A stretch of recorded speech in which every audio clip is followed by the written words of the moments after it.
and work out what's happened. Tax didn't copy what Mkonzo you have?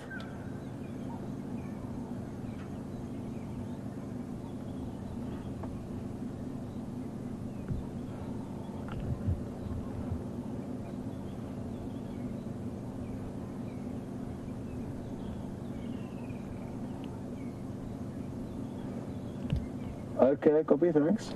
This is really interesting. There's been 3 hyena found not too far from here. Got quite a lot of blood on them. And the fact that we did hear... I can hear the squealing again. All right.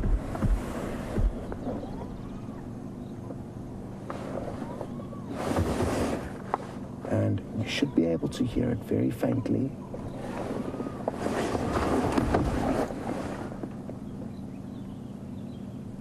And it's the same direction the female's heading in now.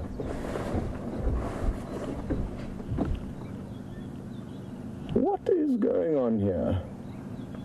Well, a lot of the sagas that unfold here sadly unfold after dark when we are all tucked in bed.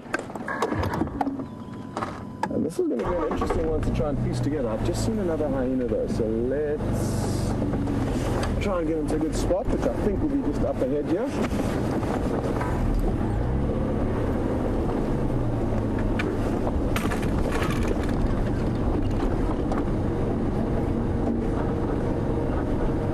Yay! This is looking good.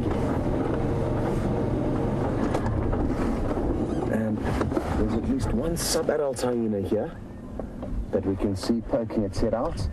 And what we'll hopefully see next is the tiny little cub coming out. There's a much, much smaller cub. Oh, I think I can see its head. No. It was the mother's head.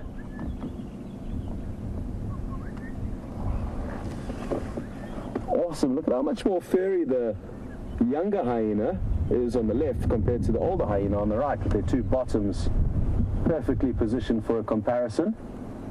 And that's not untypical of hyena anatomy. They like to become more streamlined as they become older, more aerodynamic rather, and they tend to become quite short-haired. But the youngster, you can see, is very, very furry. The spots also tend to be darker when they're younger and tend to fade into a kind of browny grey as the hyena will become older. But like most things, and like I was just mentioning with Randall, we cannot generalize wholeheartedly or completely for a whole species, because individuals will always have slightly different traits to one another. Now the fact that this adult's looking so deeply down this hole like this makes me wonder where her little cub could be. Let's hope that it's still okay and that nothing's happened to it.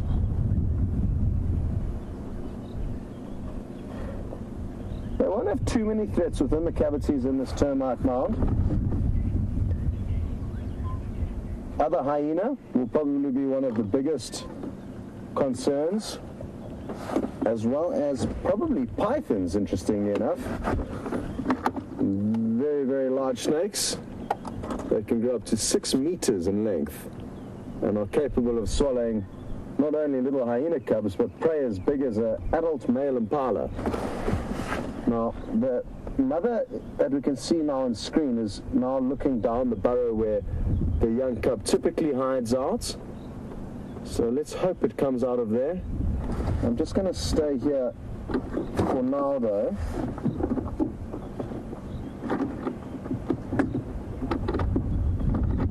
And see if the cub doesn't come out, or I've got a feeling the adult could come back onto this side, and we can't see the side of the mound from the other side, so it's a bit of a gamble for now.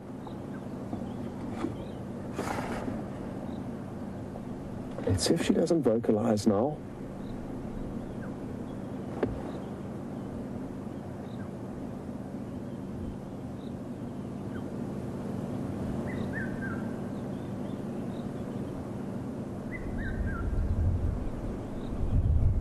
This is really interesting, and the fact that the other hyena den off Philemon's cut line, which is not at all far away from here, has also got 2 small hyena cubs, means that there could be some interesting kind of shifts within not only the hierarchy but the actual whole clan structure within this area. It's unlikely that two separate clans or entirely separate clans would have den sites so close to one another. So there could have been some kind of a fragmenting of clans where they tolerate one another within the general area.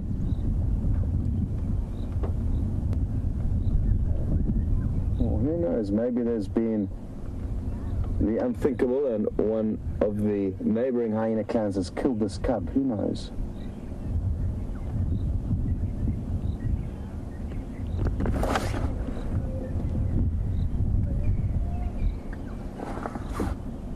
Sounds like the young cub's whining again. I just heard a little whimper. I'm not sure if it was from, it must have been from this other youngster, this sub-adult.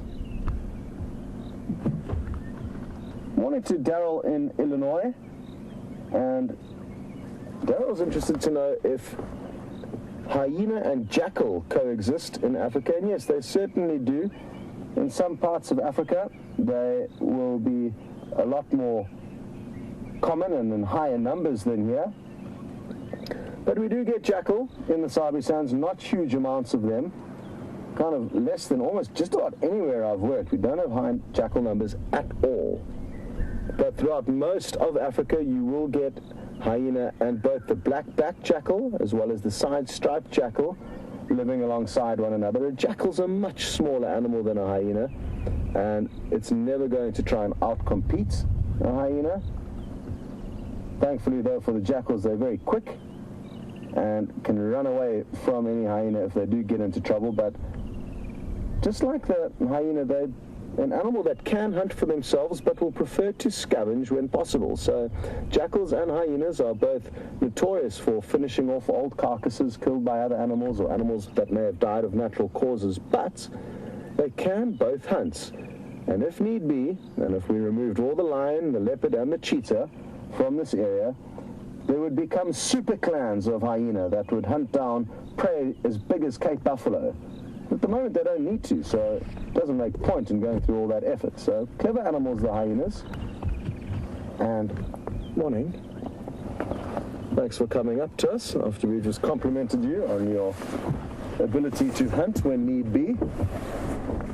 Now, where is your baby? She looks like a concerned mother to me. She is very focused. She's got her head down to the ground. And she is trying to work out where her cub has gone. That cub would definitely have come out now. Had it have been here, it would have been wanting a drink of its mother's precious milk.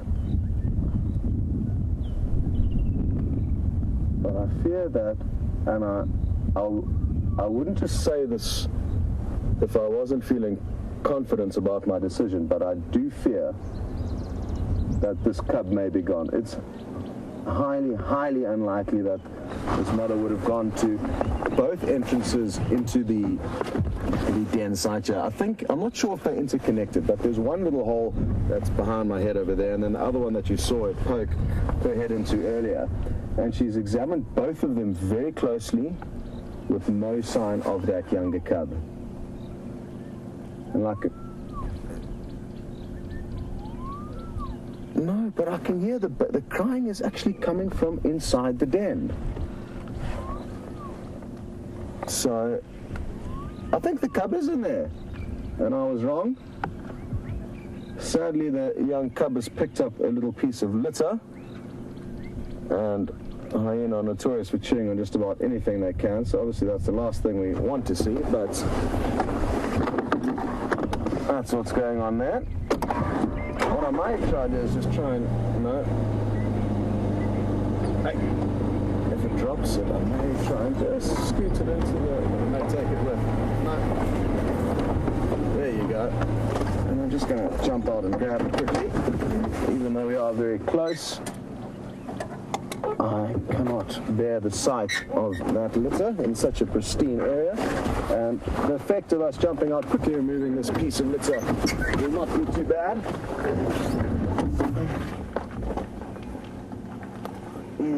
Hyena slobber, my favorite.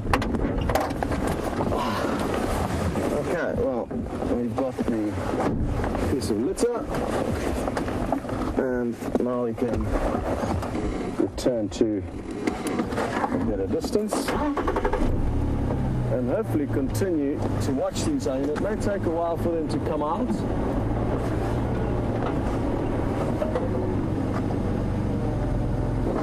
Well, good news, because I was hugely concerned that the hyena mother was looking for its cub, but that squealing was definitely coming from within the burrow.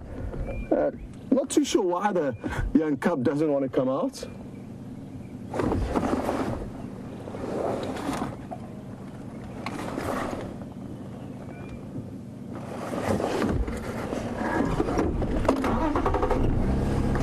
What we can maybe do now is head off and then come back a little bit later once things have calmed down here.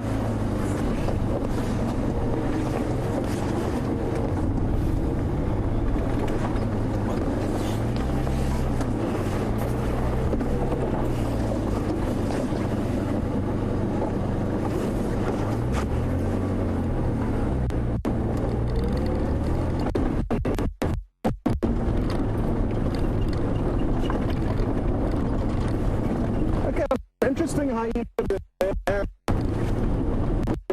over the last year with some really interesting sights of hyena. A lot of them, we have conclusions as to why exactly they have been behaving. Some interesting behavior. There's a lot that's still under hyena and their hierarchies and their social complexities.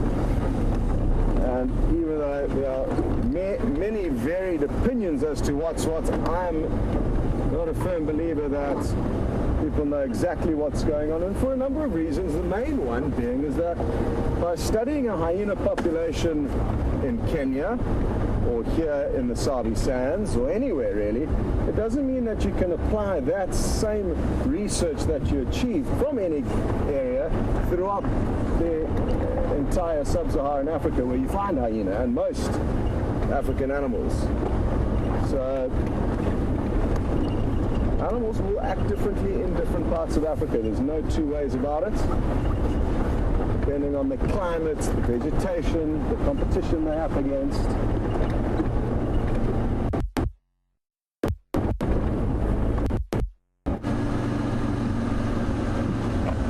Welcome back to us, and as you can see, I've put this raincoat on at the moment. I mistakenly looked at my jacket this morning and still a bit fuzzy and didn't take it with me on drive, and so I'm a bit freezing. And myself and Andrew have decided to come down this little dirt track over here because we found a place where elephants had spent the night last night. Lots of tracks on the ground, lots of broken trees and bushes around, much dung, and I got a funny feeling these elephants are still in the vicinity, and we decided that we'd come down here to see where they are. And part of what we're doing is finding out where their tracks have gone. Now, it looked like their tracks had headed south from that position, and it's going east-west. So I'm hoping to bisect the tracks of those ellies. And if I don't bisect the tracks of these ellies, it means that they're still in the block off on our right-hand side, this side here. And on a cold day like this, they can be quite animated because they're not all just... They'll probably be eating, to be quite honest with you. The drought that we're facing at the moment has meant that not as much grass has grown for this time of the year, and where elephants should be eating about 80% of their diet grass at the moment, they're not. They're just busy feeding on leaves and twigs and sticks still, which is a bit of a problem. From an environmental point of view, it always looks worse than what it is, and we think that it's much worse than what it is, because we're a short-lived species, even though we live one of the longest lifespans on the planet.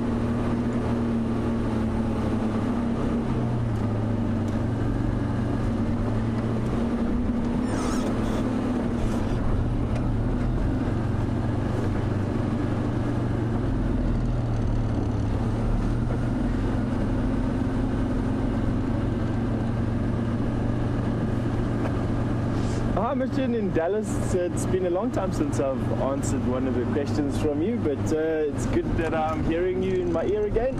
And you've asked what are my favorite animals on drive and what do I enjoy looking at while I'm on drive. I must say, probably hyena would be my animal point of view, but my interests lie in insects at the moment. I'm really finding insects and insect ecology at the moment quite fascinating. And I've been blessed with being able to be on the walks with the guys over the last couple of months, and so I've been able to indulge myself in the relative abundance of insects since the rain started here. And probably had our first rainstorm in about September, mid-September, where we had a big downpour. But out of the bigger mammals, definitely hyena, and the reason for that is that they are animated. And there in the distance, you'll see that bird that we were looking at. That is the bird that was sitting now on the sticks above the impala. And to be honest, all that it's done is it's confused me a little bit more as to which bird it actually is.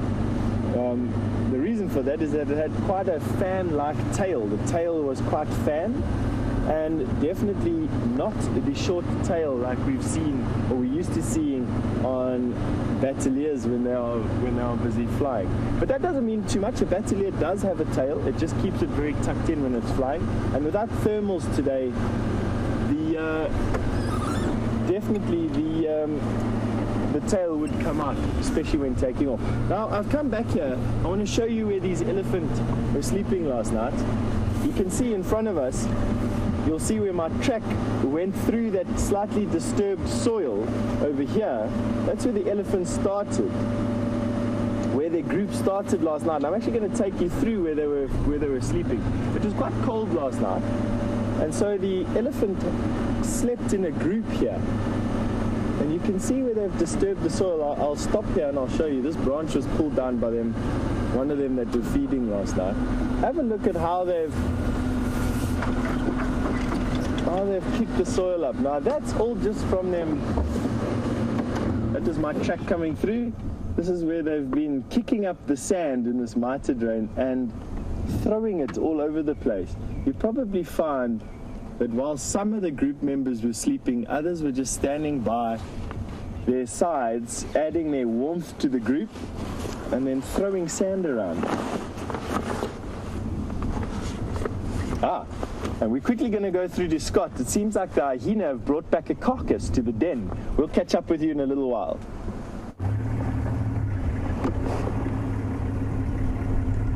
So we've just arrived, and there's not one, not two, not three, not four, not five, but 6 hyena here.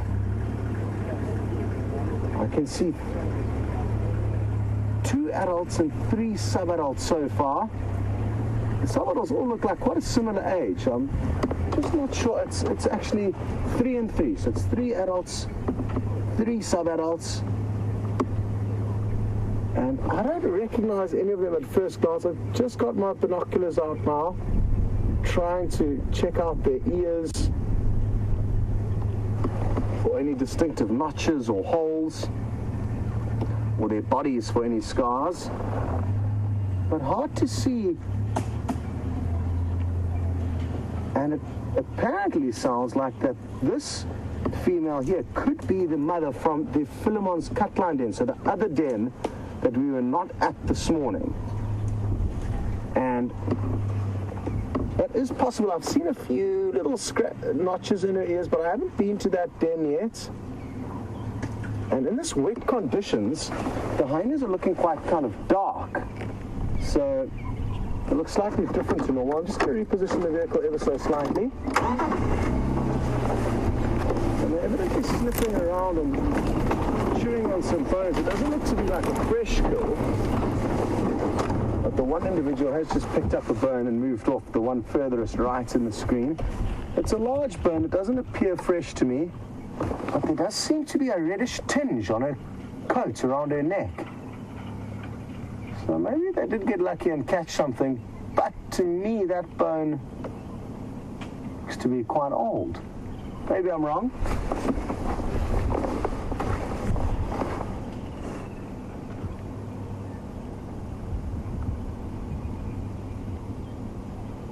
What has happened with this clan of hyenas? There's a lot more bones through there that I'm now seeing.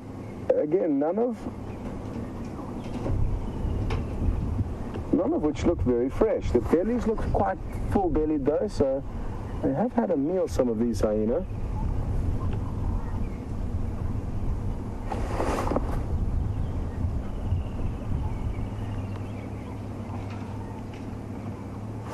Well, thanks very much to Alyssa, who has confirmed that the one hyena, I think with a tear in her left ear, is the mother of 2 cubs at the Philemon's Cutline Den.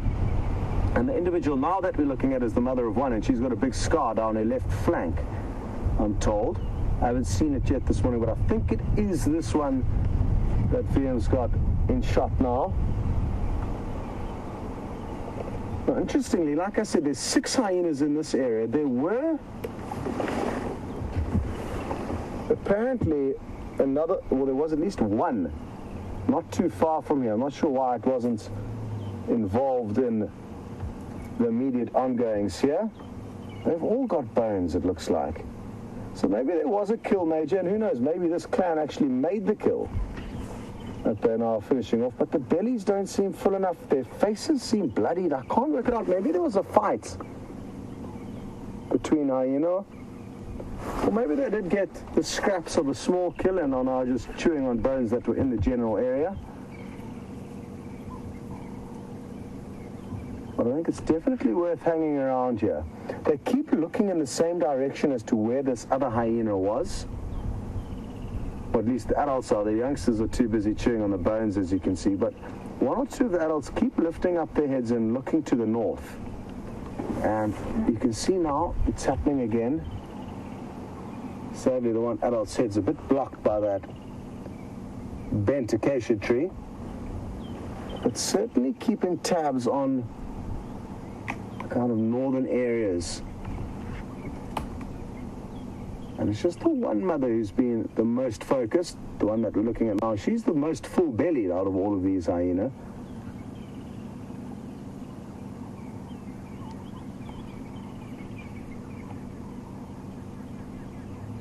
And maybe another thing to think about is that the moist conditions that we've been experiencing over the last 12 hours has maybe made these bones a bit more of an appetizing meal, slightly softer. Maybe the moisture is bringing out a bit more of the flavor.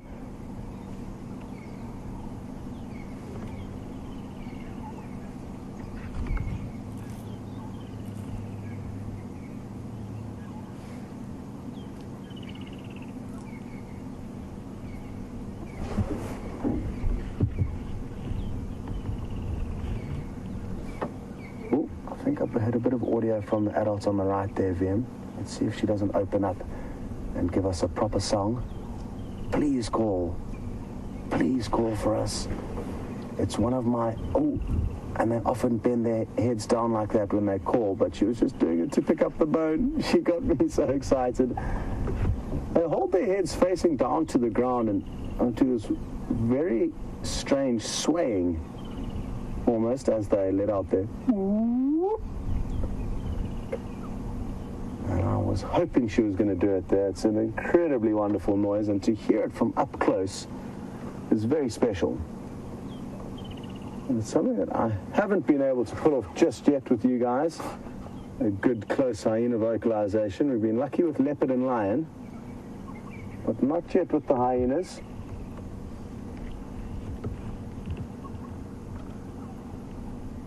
I love the way the youngsters are so clean and fluffy and more innocent looking than their parents, who have definitely got a bit more of a sinister or scary appeal when they become older.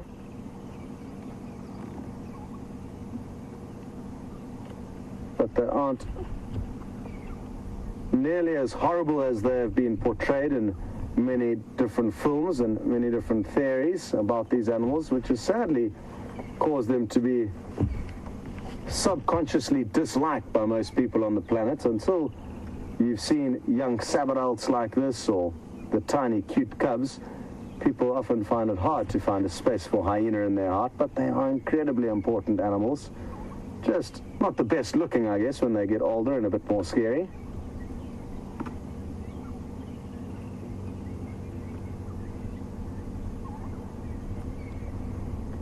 Well, it looks like this hyena cub could be licking off some of the blood on this adult's neck. But again, I just can't be sure as to what's gone down here. These bones are old. I'm not sure if any of you guys think otherwise, but looking through my binoculars, this doesn't look like a fresh kill to me. I think what could have happened is, like I said, they may have had a snack on something fresh, but we're just in this area where the moistened bones have given them something literally just to chew on. But maybe I'm wrong, and it'd be great to hear what you guys think.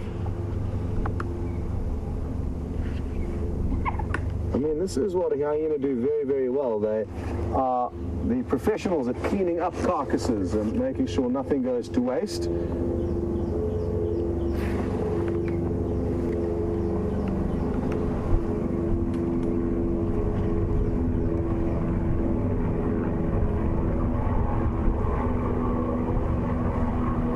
And the bones from this carcass are far too large to have been a leopard kill. Mr. Cropper mentioned that there's a chance that that could be the case. Not likely. They're looking at a helicopter flying past, which you can probably hear. Must be wondering, what on earth is that? So, Chris Rogue, unfortunately, I do not think they would have stolen this specific kill from a leopard, but yes, they certainly could have stolen a smaller kill from a leopard, got all worked up, got the taste of meat in their mouth, and then just started chewing on these bones, which I'm almost 99% sure are the remains of a lion kill. And the fact that there's no sign of any lions here makes it unlikely that lions made a kill here last night, have moved off, and now the hyenas are feeding on it. Oh. They all seem to be now moving off, at least one of them just started running off to the west. I wonder what's heard. I wonder what's going on there. Let's go, because now the rest are following. It's quite thick here, so I want to make sure we don't miss anything. As I off-road, I know which trees we can drive over and which we can't, which will handle the vehicle. So, don't worry. I just sometimes don't know which route is the best, which was an example of what just happened there. And there again. And now the hyenas are leaving us behind.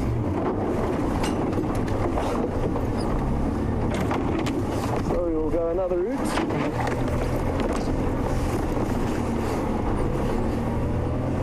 While we try and get out of this mess, we're going to send you across to Stef so that you don't spill your coffees everywhere, and we'll let you know as soon as we're back from these hyenas. They are moving off now. I've still got a view of one or two of them. Although, yeah, we'll see you later. Well, not quite the elephant that we were looking for and that we were busy showing you the tracks of, but we found some sleeping buffalo for you. And definitely not as active as I hear your hyena sighting is going. Although there are two buffalo here that are busy wrestling with one another, and it gives us a nice chance to witness how male buffalo interact. Usually it's too hot this time of the year, and we don't see this type of interaction. But these are two bulls. You have a look at that one bull going down on his knees, basically. And they are pressing their bosses together, using those massive neck muscles that they have to wrestle. And what they're trying to do is hook one another under the armpit with those horns. And there we go. A little bit of male on male action, for lack of a better word, although that's not really what I wanted to say. It's a dominance behavior. Alrighty, so we'll come back in a sec. Scott's refound those hyena. Obviously much more exciting. We'll catch up with you in a bit. See you later. Okay, well, we've caught up with the hyena again. From the den where we were earlier is the one that's closest in front of us. The other three are all up ahead of it with one sub-adult. So 2 sub-adults stayed behind us. One is up ahead, and now 4 adult hyena. They seem quite worked up about something, and I don't know what has caught their attention, but they are making their way towards where I'm told another hyena was. You see some action unfolding up in the road ahead of us. It's going to try and get us quickly. A few hyena all sniffing about.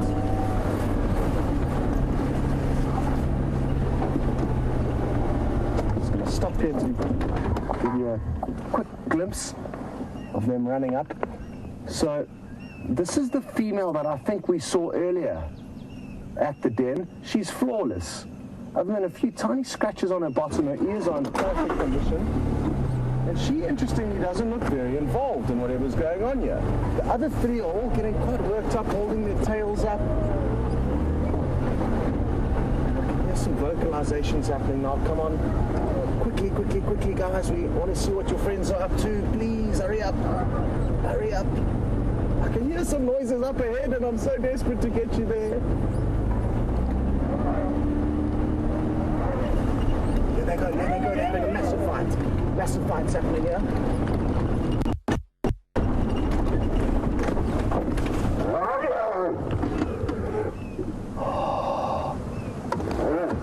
This is going to be very hard to watch, but we are going to stay here. So if you cannot keep watching, you're going to just simply have to turn off the TV.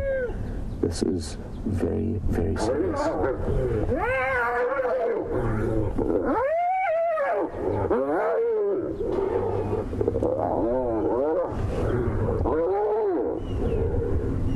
And hyenas do fight fiercely amongst different clans, and sometimes even within their own clan.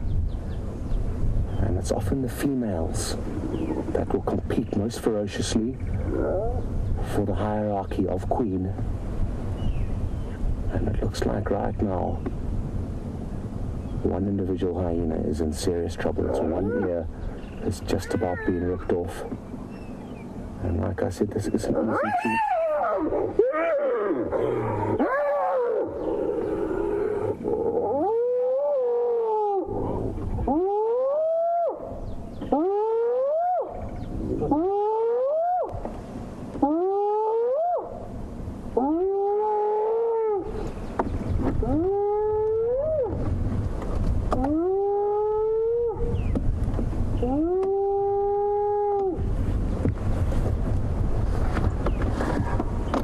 Position the vehicle ever so slightly.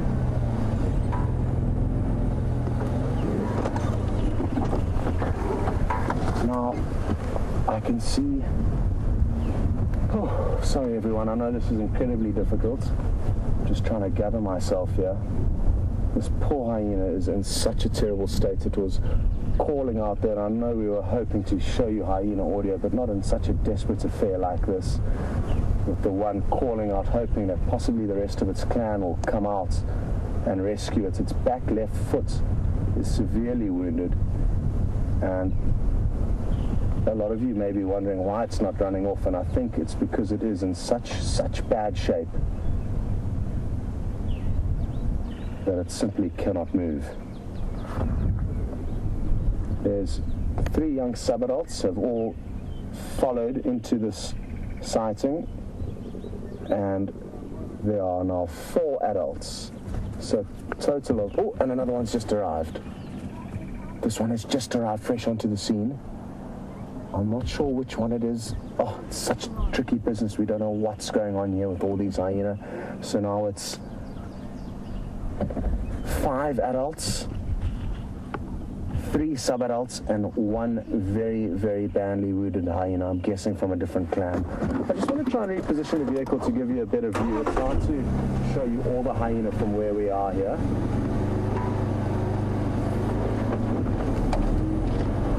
And these hyenas certainly, very certainly knew about... Oh, there's a bit of action unfolding there. Hyena chasing off that one that's just arrived, or maybe they're just greeting one another and being a little bit cautious. I'll be able to tell that there's something going on here, and every hyena that approaches is going to be quite cautious of what's going on. But it looks to me like this individual could be from the same clan as the one that has been delivering a beating to the one hyena that's looking in terrible shape. But this individual certainly has... It's coming straight towards this other hyena.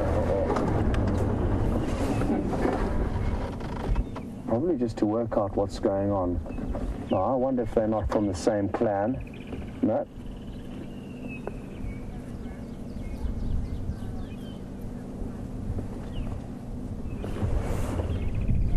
Now, the adrenaline rush has just brought up a good point. Could it be females fighting over hierarchy? And it certainly could. It could be one queen trying to overthrow another. But to me, I think this is an inter-clan dispute. And I think there's one hyena that got caught trespassing and is now bearing the brunt of being caught. Now, again, I could be wrong. There are so many variables as to what could be going on here. And I simply don't know what the answer is. So keep sending through your thoughts and opinions. Thank you very much for that adrenaline rush, for sending through your thoughts. And saying hello to Taxon, who you may have seen his vehicle in the sighting as well. So they've come in, issued some discipline to the one hyena who, if they wanted to, they could easily kill. I mean, that hyena doesn't stand a chance on its own. It can't even move. And if it was left there all alone with the opportunity to limp off after having already been attacked, I'm certain that that hyena couldn't have been ripped off that quickly. The hyena's been sustained attacks throughout the evening, possibly, and the clan that we've been seeing chewing on the bones, coming and going.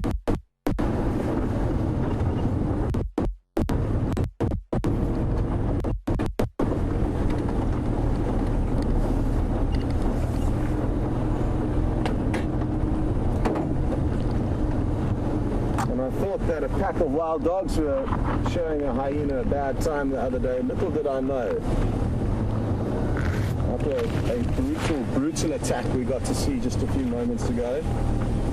And I've never in all of my career in the bush and all of the hours spent out here, I've never ever seen anything quite like that. I've never seen hyena attacking one another to that degree. I've never seen a hyena in such a desperate condition as the one with that wounded ear.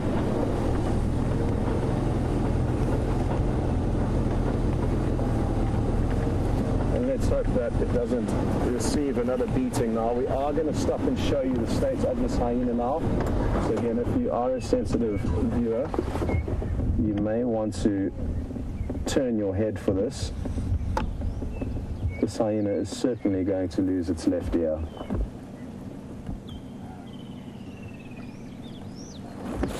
Imagine the pain it's in.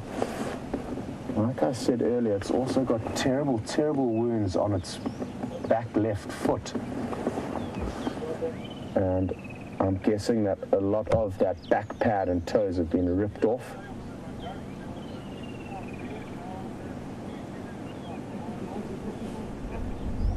Hello to Chimera, and I sadly do not know the answer to your questions. Will they kill it or will they let it die? If they wanted to kill this hyena, it would be very easy. For the 5 adults that are here, let alone these 3 sub-adults that are all sniffing around it now, but the 5 adults plus these 3 sub-adults would be no match for this one hyena. And that's why it's just sitting here, hoping that they do not actually stick through with their attack and their assault, but we don't understand why. And it's important to remember that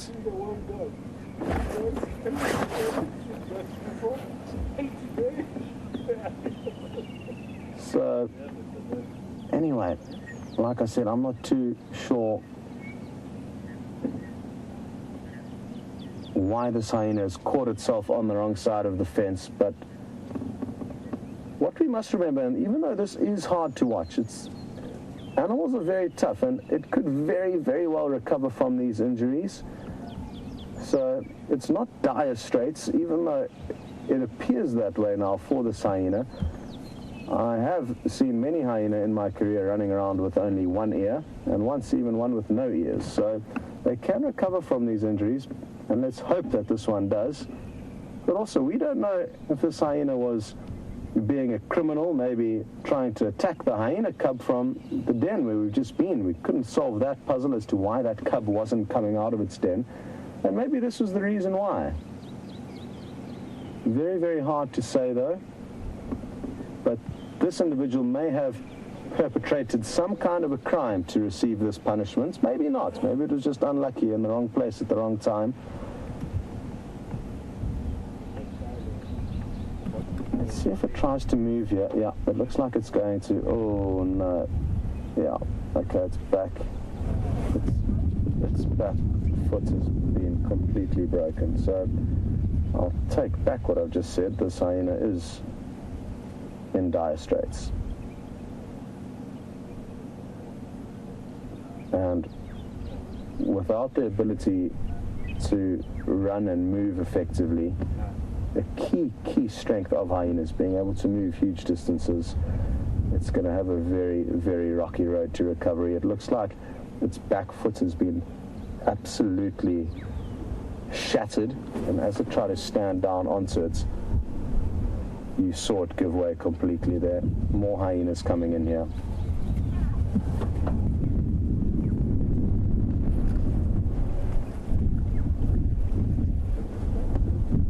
Hello to Laura. Laura just mentioned that she didn't know that hyena fought one another. Laura, we very seldomly ever see fights happening out here in nature, but all of the animals will compete with one another just as we as humans will compete with one another. Lions will fight lions, leopards will fight leopards, and hyena will fight hyena. Now what's interesting is watching this individual walk past. Look closely, you'll see it too has even sustained some injuries. So it wasn't a one-sided battle, and maybe, just maybe, that this is where a territorial warfare or war took place between many hyena from two clans. And maybe the Juma clan was the successful clan to win, but one soldier from the neighboring clan got left behind. Look at those wounds. I mean, that's a two-sided fight, that, and I think we are sitting in the middle of a battle zone from last night, and sadly the losing team has probably lost and left behind one of their clan members, which is the individual that we can see very, very wounded here. And again, we don't know the exact whereabouts of where the territories begin and end, but I've always had a feeling that the area that we're in now has been kind of one of those boundaries between our clan and the neighboring clan that will operate in the Buffelshoek and Manyaleti Reserve, which is to the north of us. I'm going to reposition the vehicle quickly again so we can show you a better view of what's going on all around us here.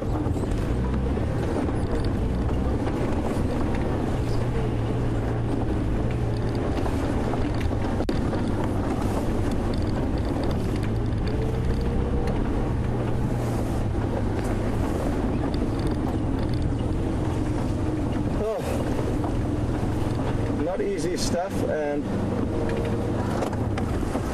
like I said, I know a lot of you may not be enjoying this, but it is really interesting, and I'm not enjoying it either. My heart is obviously feeling huge desperation and sorrow for this wounded individual, but it's our job simply to spectate, Archer, and try and understand these animals a bit better. And I'm certainly not planning on going anywhere right now. I did mention earlier that I've never ever seen anything like this between hyena. I've seen wild dog fighting with hyena several times. Lions chasing hyena, hyena chasing leopard, but to see interaction between hyena like this is very, very unique. And even though it is hard to watch, we are all very, very privileged to be experiencing and witnessing this, because again, we are very seldom out to experience these rare phenomenons. Even the gory ones that are quite sad and hard to watch can provide us with very important information regarding the species. But yeah, I'm fairly confident what happened here was a territorial warfare last night between two different clans, one of which sadly lost, and the clan that lost appears to have left behind one individual here. Jessica, I agree with you completely. I take back my comments earlier saying that I don't think that this hyena was in dire straits. I didn't realize how bad its foot was wounded. But as all of you saw there, it's going to battle to move.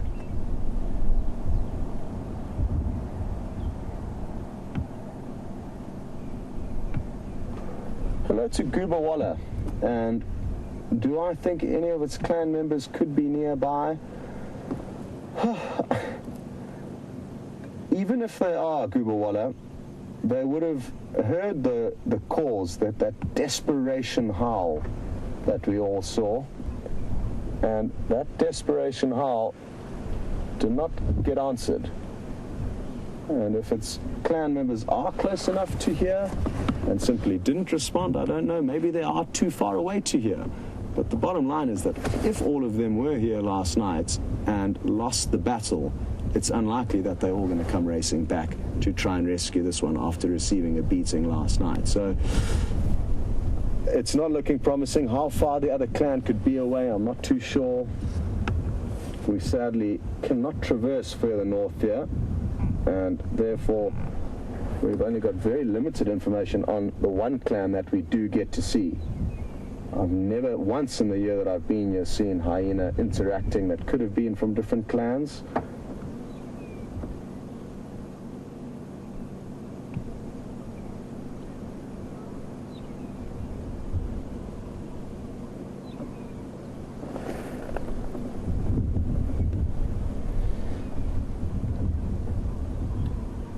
Morning to Barbara, and thanks for the question you've just sent through. It's a good one.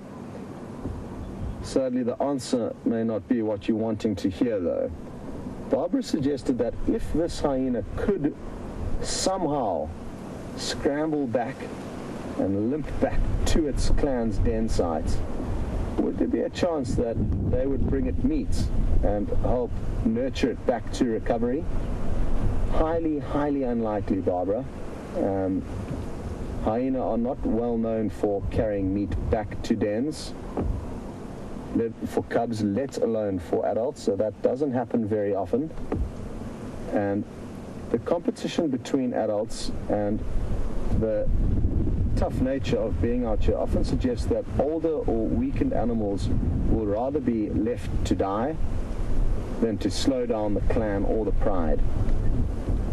And it would make more sense to invest food and energy into young hyena members or young clan members that are going to, in all likelihood, be able to contribute to the clan in the future, as opposed to taking a gamble and trying to nurture back a very wounded and sick older hyena. So that's my guess. I could be wrong, but I'm fairly certain that it would get very little attention or help in terms of food and care and support if it did make it back to the den. Even with lions, which are, of course, a different animal to the hyena, but they will not look after other lions that are wounded. They'll simply carry on with the pride's best interests, not the individuals.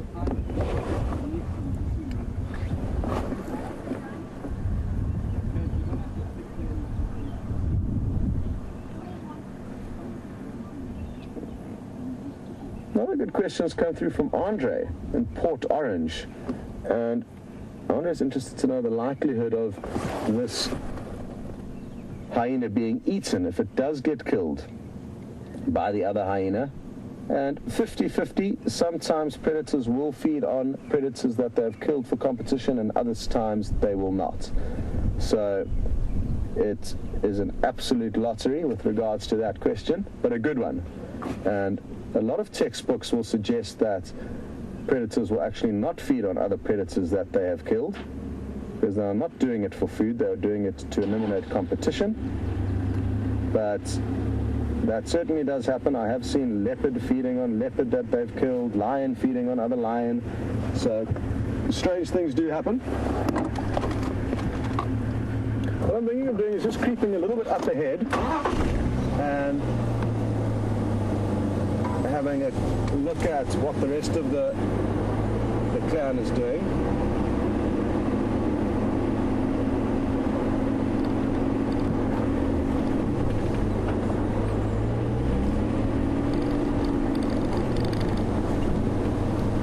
Attacks, and then I'm just going to check what the rest are up to.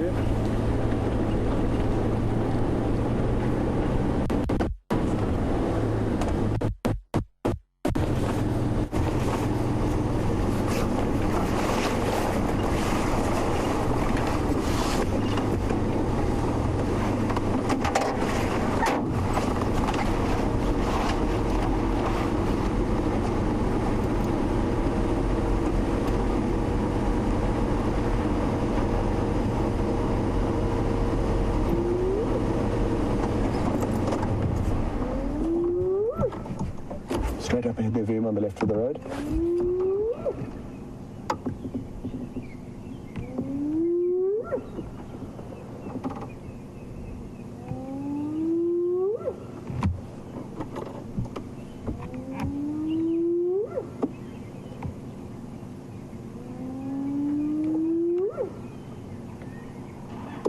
And this could very well be the successful clan calling out their success and their victory, staking claim and reaffirming that this is their land. That could have been audio we're just hearing now. We just got a question through from Joel in New York asking if the hyena don't feed on the hyena that they could potentially kill, what would? Flies, maggots, beetles, a whole host of decomposers, possibly birds of prey, batalures, vultures will come in. A wide host of different animals will feed on it. I'm guessing birds of prey are likely, but there's no guaranteed set formula as to what will feed on any given carcass first. If it's out in the open, then birds will see it. If it's under a thick where birds cannot see it, then flies will probably be the main decomposer, or at least the maggots that hatch from the eggs that they lay there.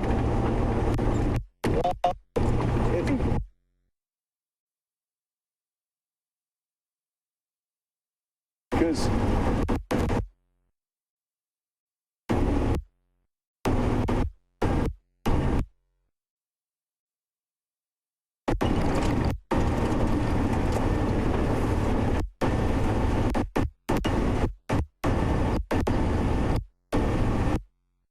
in a bit of a tricky area here, so apologies for that. I'm just going to try and loop ahead of these hyena now. But it does appear that they are marching away from the battle zone. And I think that's as much violence that my brain can handle for one day. State being absolutely bullied. But it is nature, and we don't understand the complexities as to why exactly this battle went down. Maybe that was a villain that we saw. And it can be easy to feel sorry, I guess, for a villain once You see him all beaten up and bullied, but you don't know what that hyena may have done, he or she may have done to receive that beating. Wait here and watch the victorious hyena stroll past us.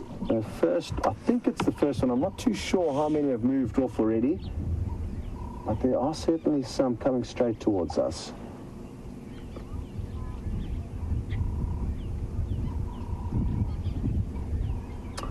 Hello, Rhonda in Georgia. Good question. How far away are we from the den site that these individuals are currently using? And as far as I'm aware, Rhonda, we're about a mile away as the crow flies. So that would be my guess as to the direction to the den. It's in the kind of central part of Djuma, and we are now on the kind of central part but northern boundary. So we center but northern boundary of Djuma as opposed to slap bang in the center.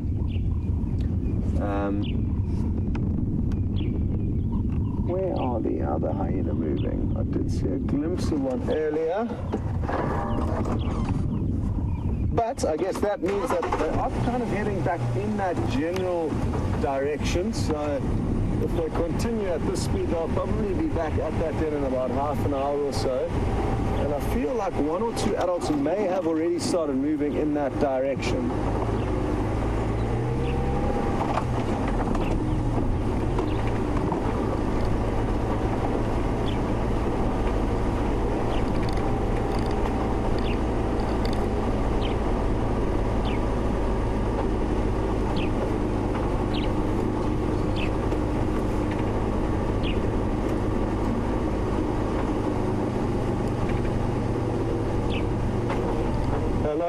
To Gillian, Milwaukee, as well as Grubawala, both interested in the prospects of this wounded hyena being euthanized because its outlook is looking very, very bleak.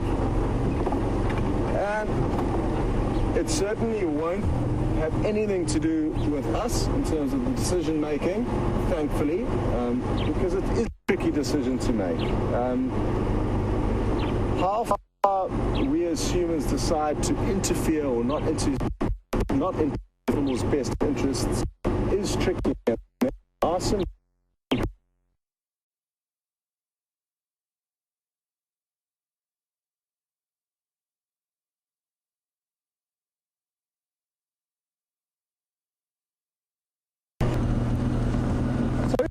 back screen in that exciting hyena action that you're busy seeing at the moment. As you'd well imagine, out here we do have these difficulties from time to time, especially on a cloudy day like this. Myself and Andrew are doing a slow patrol of the boundary. We're on cheetah cut line at the moment, and I have heard some reports coming through the Game Drive channel that there are wild dogs pretty close to our boundary as well. So although they're sleeping at the moment, I'm hoping that with the cold weather they get going and we get to see them. So we're going to be slowly making our way down this road, seeing what we can see. As to what happened to those elephant that we were busy tracking, to be honest, I don't actually know. It looks like that their tracks went north from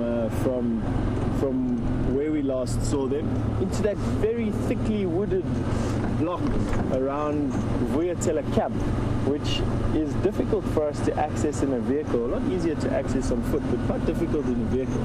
And I'm hoping that they come out either on Buffels or Cutline or come down to Gari Pan to come and have a drink at Pete's Pond. So for those of you with access to the Gari Dam Cam or the Vuyatela Dam Cam, keep your eye open. And you might see an elephant herd popping out there at some point. Let's have a look and see.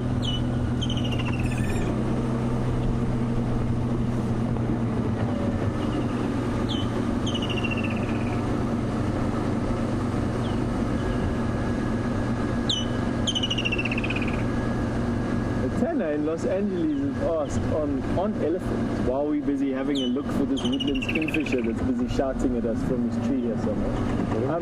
How long do elephants live for? They live for between 60 and 80 years, Tana, and that is determined by their diet. So in areas where they have a softer diet, they live for a bit longer than in areas where their diet is a little bit more rough. And I'll go into that in a second. But have a look at this woodland kingfisher. As he's singing his heart out at the moment, he probably won't stick around for long. They arrived a couple of weeks ago, all the way from Central Africa. And it takes them about 2 or 3 weeks for them to calm down enough for us to actually have a look at them like this. He flies off. Wasn't going to stick around for too long, but at least they are starting to get a little bit more relaxed with us. They are starting to allow us to view them. When they get back from the Central Africa, because it's so thickly wooded and so depopulated there, they don't actually see people. And so cars and people for them for the first 2 weeks create a little bit of confusion, and they're quite tough to get close to. But as summer progresses, these birds will hunt around the car even. They get so relaxed with cars and so habituated to them and people, they actually become a real delight. One of the few treasures to have out here. But right back to your question there, Tana.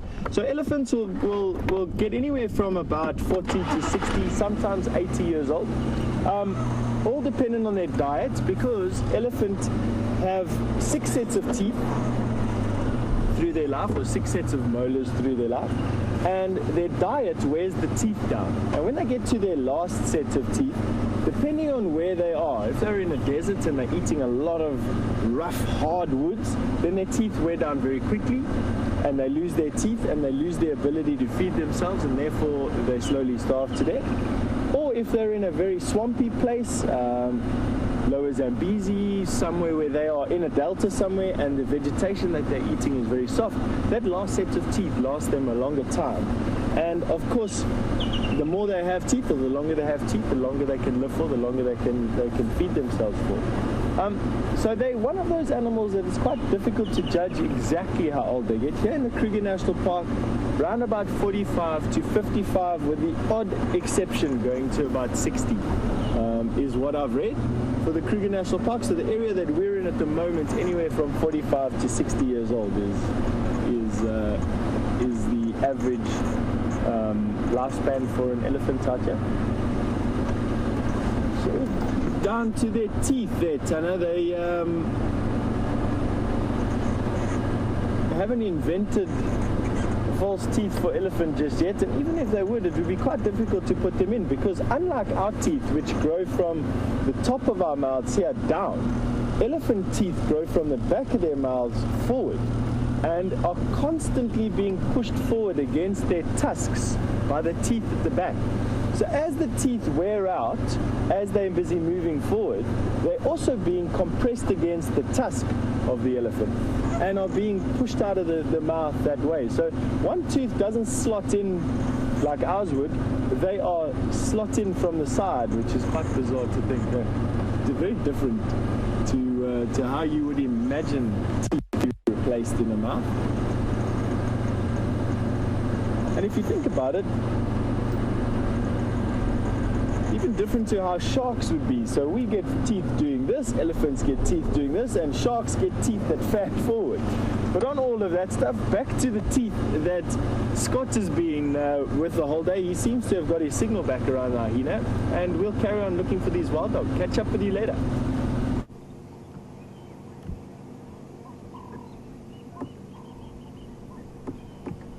So again, warnings for some graphic visuals here. This wounded hyena, as you can see, is trying to move, and it will be able to do a decent job at moving on 3 legs. We just don't know the injuries it's sustained on its other legs and the rest of its body. But as you can see, it's making decent progress, but it is not in good shape at all. This poor thing. That ear is just wrenching my soul out.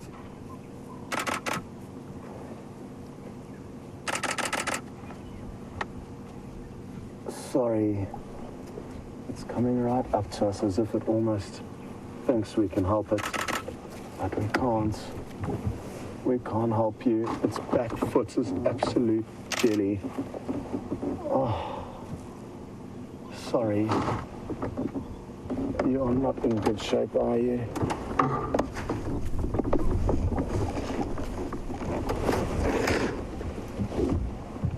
Like I said again, not easy, but at least it is on the move. Oh, no. That back foot is just too much. It's been completely torn apart. And I have seen animals survive from the worst of injuries, but this is absolutely next level. Now, I'm guessing that this is the sub-adult following its mother back to its rightful home. Hard to say, though. And I just can't be certain as to what is going on here.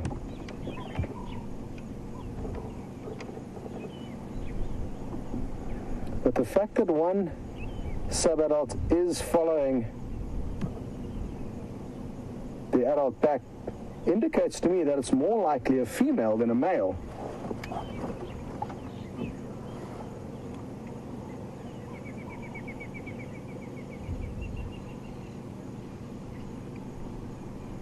And I guess that will answer your question, Raisa, in Finland, whether this could be a nomadic male trying to establish itself into a clan. I feel that this is a mother with a cub following it, and fairly strongly about that. And males, from what I'm told, tend to not get hugely physical and ferocious when fighting with one another or when trying to get into another clan. But it's the females who lack the power and the aggression and are often the most aggressive. So looks like a war between females, and the direction that this female is heading in is in an easterly direction. Now, again, we don't know where every border of every clan starts and ends. I'm not too sure where exactly it's heading off to. Certainly going to keep an eye on it for as long as we can. That's really interesting stuff to be involved in, even though it's hard to watch. It is important for us to try and keep track as much as possible as to what continues to go down here.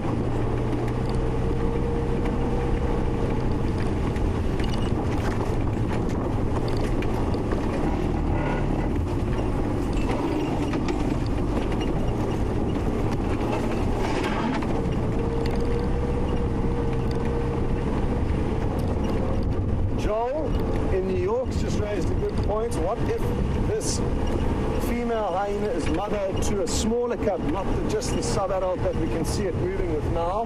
What would be the outcome for that cub? Well,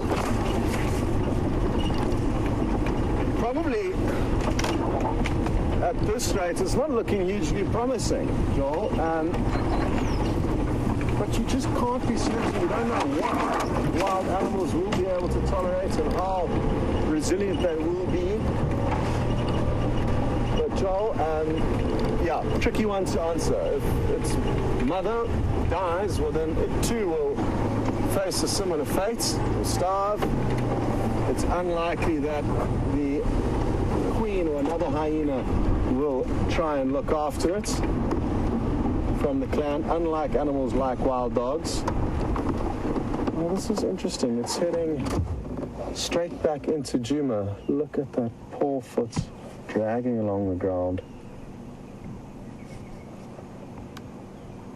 So maybe it was an inter-clan dispute. I mean, judging by the direction that she's heading in, she's heading straight back into Juma. And this poor old cub probably doesn't know what to do to console its adults. And the fact that this cub was tolerated by all the other hyena members, but its mother wasn't, it's just hard to understand. You know, you would think we get get told that within hyena clans and society, a cub will adopt the same kind of heir to the throne that its mother would have. So if its mother is a queen, it too will become a queen. If its mother's low ranking, it too will be low ranking. And it's kind of like the royal family in various countries. Regardless of the actual strength of the leader, they will still be leader. They get born into it and you become king. You just have to wait your turn. Now, that is the case with hyena to a degree, but occasionally I think what changes is that you will sometimes get an individual who has enough of the hierarchy and will try and upstage or upthrow or overthrow a current queen. So that's what may have happened here.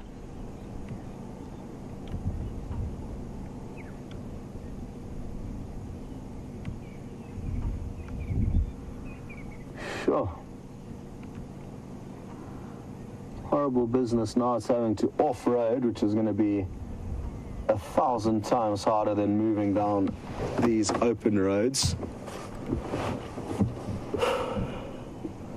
But half of me is relieved by the fact that it has finally now moved off into some thick bush, because I'm not too sure how much longer I could have stayed here, to be honest. Oh, it's tough out here, it really is. And we very, very seldom get to see actually how tough life can be. And Anne's brought up an interesting point. She's wondering whether the drought experience that we're having at the moment has contributed to what we're seeing here.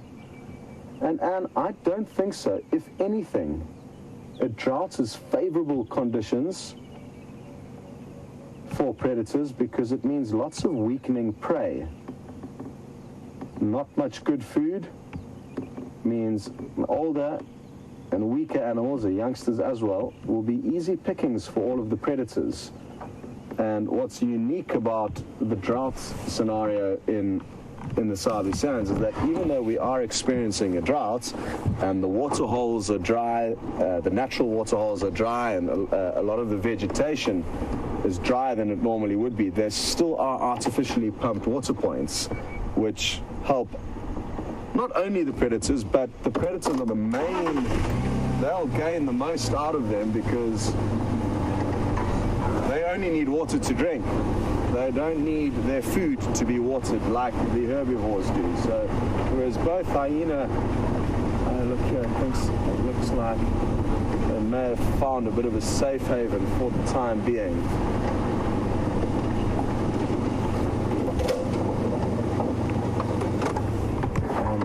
There's a termite mound up here.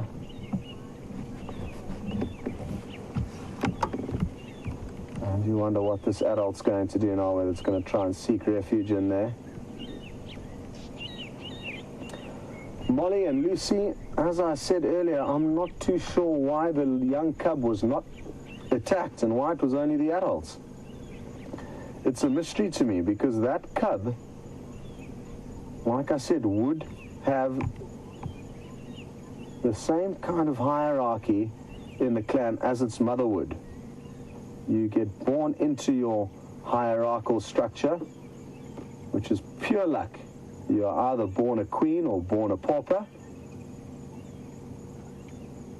But in this case, parent and cub should hold the same hierarchy.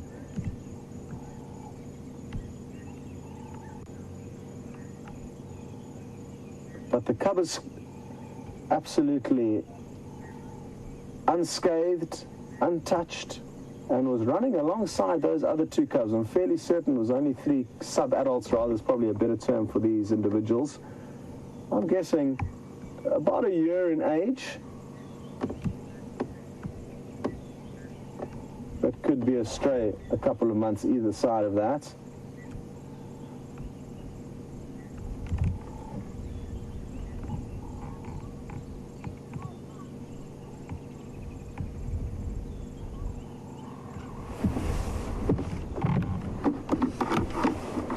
To smile.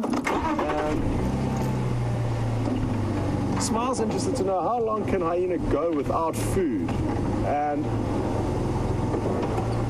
probably about a week at the most before they really start needing their next meal. And as we can all tell, the state that this female is in is not a good one.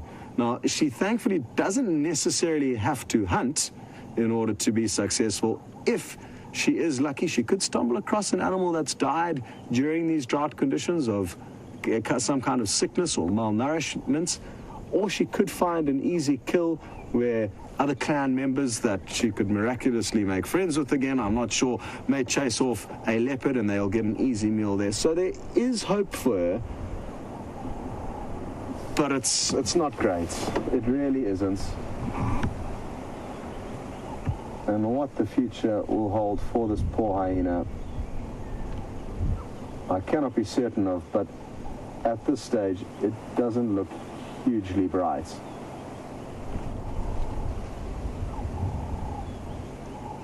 Again, though, I will continue to say it because miracles do happen, and I guess some things that we may, as a human, may consider a miracle, a wild animal may consider to be just a regular recovery, and they are incredibly tough animals.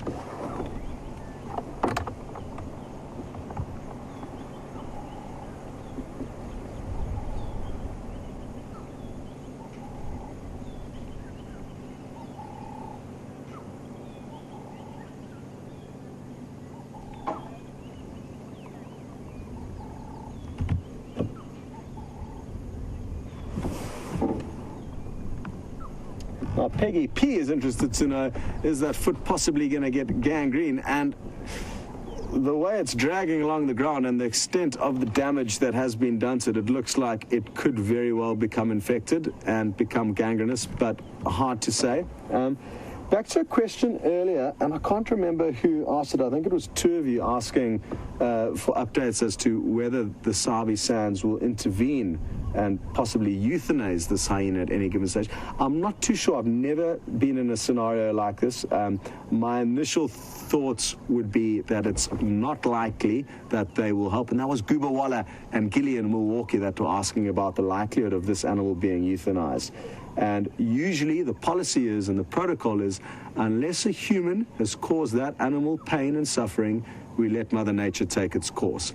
And even though that can be hard in certain scenarios, like this one, I think it is the best thing to do, because even though now we all feel that this hyena is doomed, even though there's this small chance, is it not better for us to leave it with that small chance? Because I think the main thing that we all need to understand is that nature was better before we arrived, and everything we've done since we've been on the planet has been negative for wildlife and animals. And even though now we may think we are helping by intervening, generally the best rule is to put your hands up, walk away, and let Mother Nature take its course, especially when it's been an animal-on-animal encounter.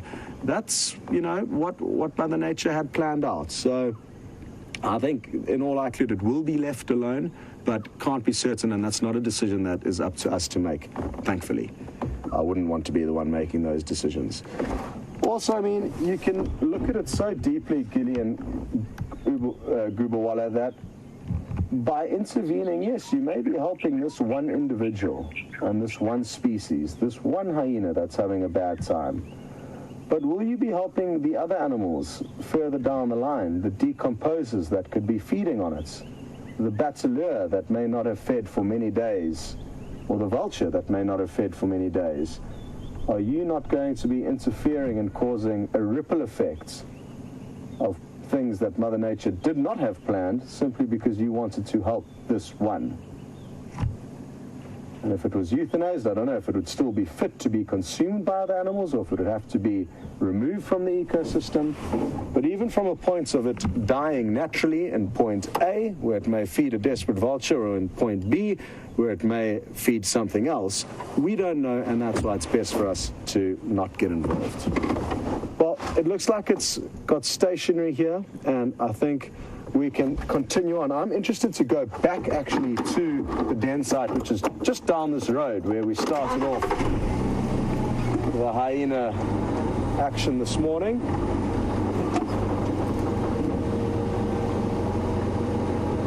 I'm just going to give Andrew a quick update on the radio. Oh, perfect, he's right behind me. Andrew, the very badly wounded female and one sub-adult are lying up just on the southern side of that termite mound. Her back left foot is jelly. She can't work on it. The left ear is basically falling off.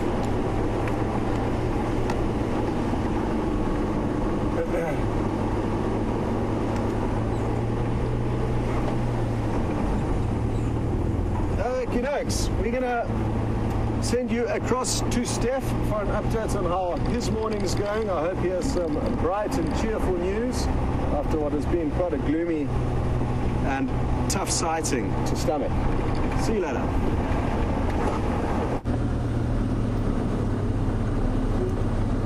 I can't believe the feedback that I'm getting through my earpiece from Final Control about that hyena sighting that you've been with Stef. I mean, I just find it absolutely fascinating. I mean, what incredible behavior to witness today. Myself and Andrew are slowly dying of hypothermia as we drive down Buffelshoek. It seems to have gotten degrees and degrees colder as the day's been going on. But not too bad. It's been quite nice. We've seen a lot of elephant activity or signs of elephant activity. No elephant themselves, unfortunately. And now what we're doing is we're just doing a slow circuit of the dams in the area, with Buffelshoek Dam our next port of call. The tracks of these illies that we've been seeing have all been pretty just isolated islands of tracks with tracks bombshelling from there. I have a funny feeling that these illies were sleeping during the wet of yesterday afternoon there or last night, and then moving out into the thick bush around these areas to go and feed. But we're actually just enjoying this wet day. In no time at all, I'm sure that this weather will be moving on and leaving us again in the sunshine.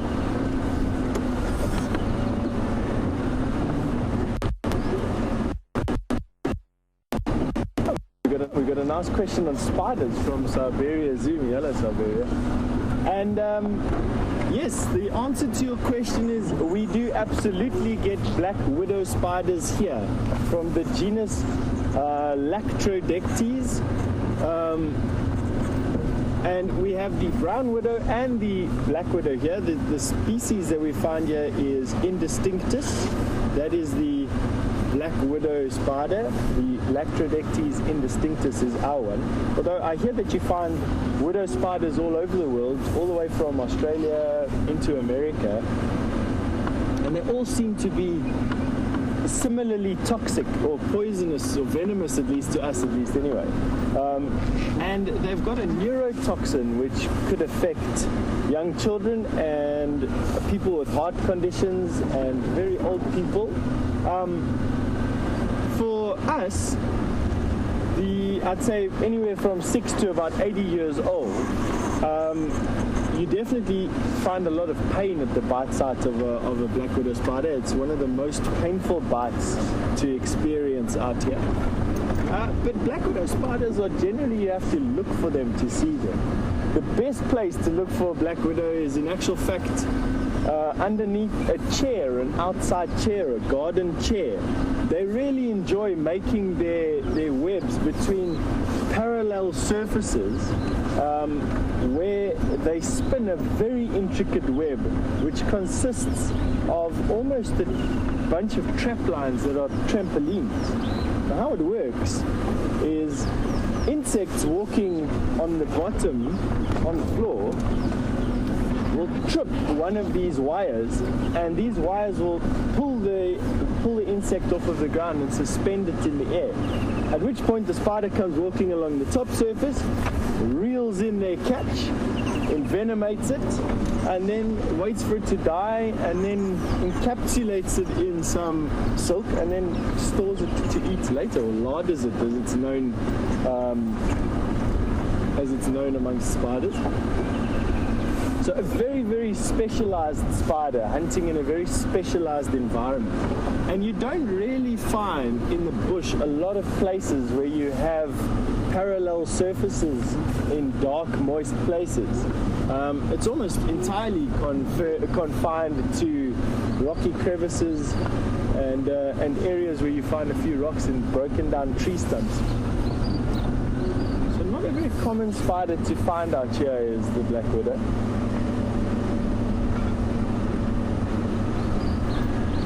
And while we carry on checking the dams in the area and hoping that these wild dogs cross back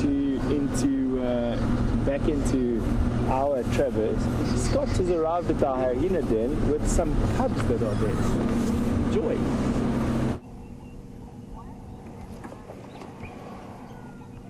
Well, there is some good news this morning, and that is that this mother still has a young little cub. Now, we can't see it at the moment, but it was wobbling about as we arrived here. It's just headed over the opposite side of the termite mound, so I'm sure it's still out and about. It's just difficult to us, or impossible for us to get a view from here unless we move all the way around, and by the time we move all the way around, the cub could well have done the same thing. So I think it is going to be in our best interest just to wait here for a moment or two. Well, I don't know about you guys, whether this hyena was at the scene of the crime with us earlier or not, I can't tell. It looked to me like there certainly was two individuals that could have been the mother.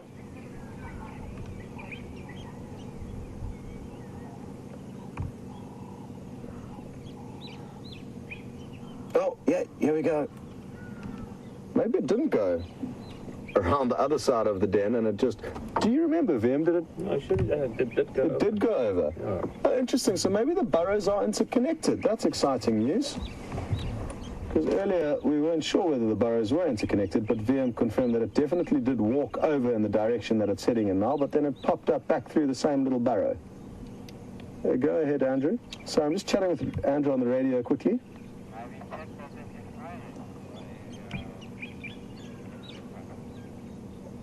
Affirmative, I've just arrived and it is active, 1 adult, 1 youngster.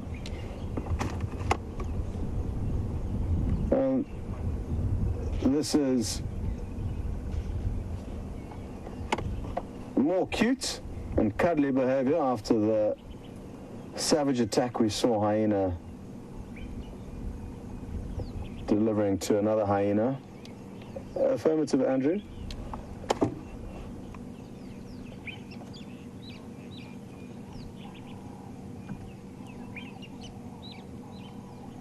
And who knows what went down? I mean, that other hyena, the wounded hyena, is probably only a quarter of a mile away from us at the moment, where we last saw it, so not far away at all.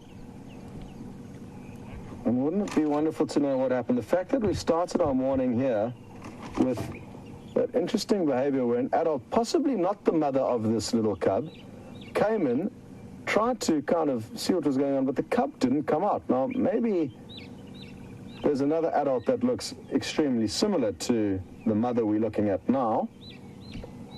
But for some reason, the cub wouldn't come out. It was just letting off a high-pitched squeal.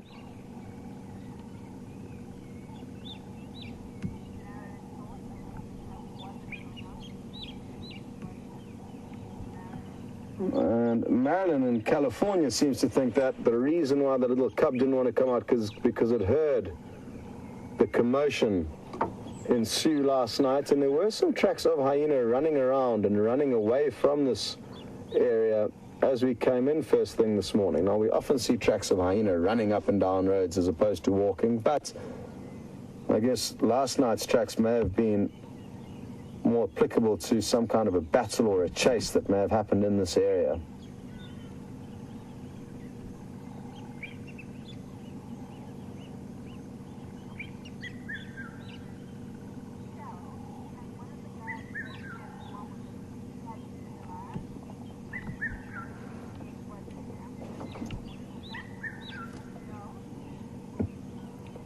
Hello to Shell, and Shell's interested to know if there's any activity at the other den sites at the moment. And Stef is quite far away from there now. He's up in the northeastern corner of our property, I think at Buffelshoek Waterhole. But what we can maybe do, if you all want, is we can leave this den site and go straight across there and see what's going on. I don't think there'll be enough time for Stef to cover all that ground, so either we stay here or we go check the other den site. I would be very interested to go to the other den sites, and I'd actually prefer to do that. As cute as this cub is, it'd be very interesting to see the adults and whether they have returned, and also get a closer look at the injuries that they may have sustained during the battle. I also have never actually been to that den since it has become active again.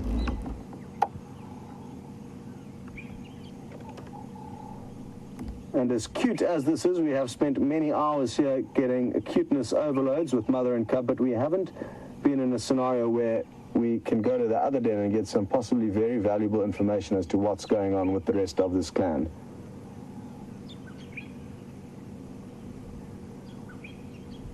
And the fact that they're also enjoying a view out to the east facing away from us is possibly a sign that the other den site is the one where we should be right now. So, Charles, let's go and have a look.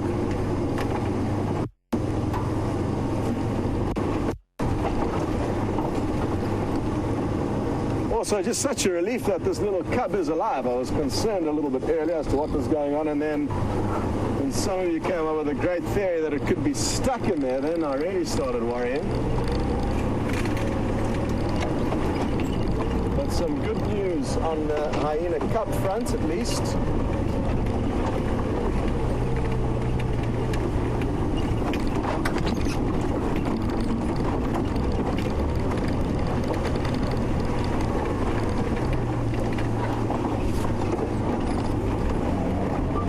I'm told there is a lot of concern being shown that the mother of the two hyena cubs, is she okay? Is she going to be able to continue raising them? So let's go and have a closer look at what exactly is going on. I'm hoping it's still going to be, well, there's going to be something happening there. There's obviously a chance that we're going to get there and there's just going to be crickets chirping. In terms of timing, I mean, certainly on this den site we're going to now, it is a bit of a distance away, so after a busy night out, they may only have just returned now.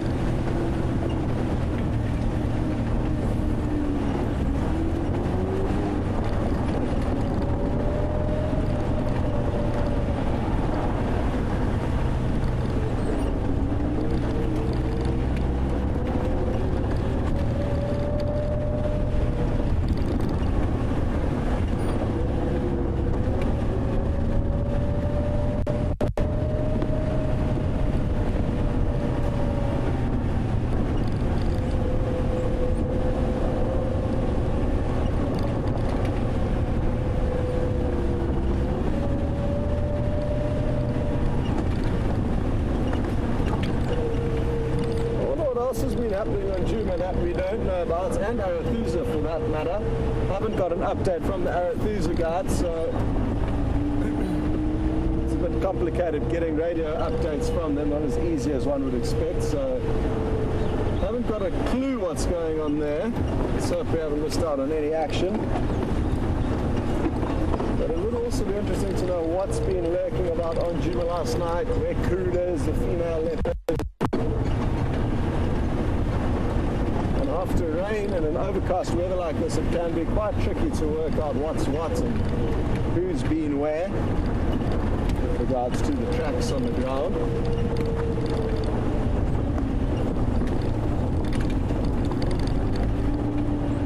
Now, I chatted earlier and will reconfirm to Raisa that we don't have a clue if the two den sites on Juma between these hyena are actually the same clan, or if it's different clans. I did mention earlier that I feel that it is probably one clan that's tolerating a kind of split of sorts. It's unlikely that two clans would have a den site so close to one another. It's probably 3/4 of a mile as the crow flies from one den to another, and that to me suggests that it's far, far too small to be in one hyena's territory.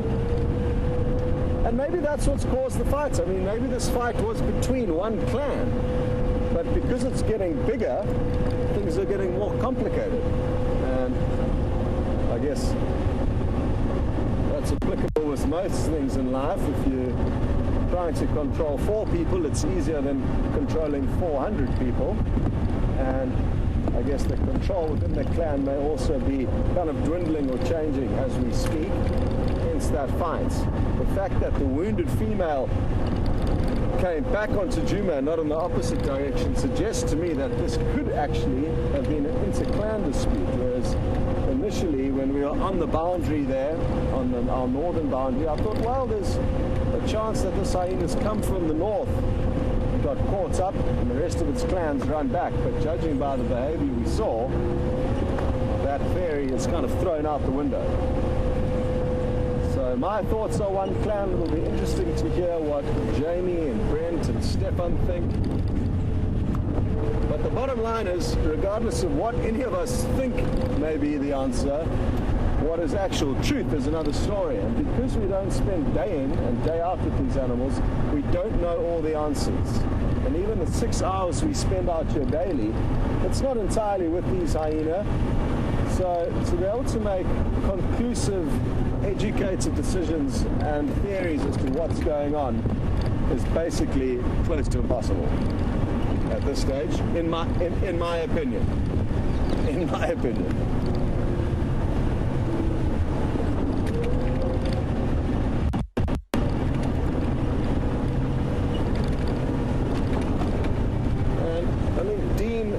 Sum things up very well.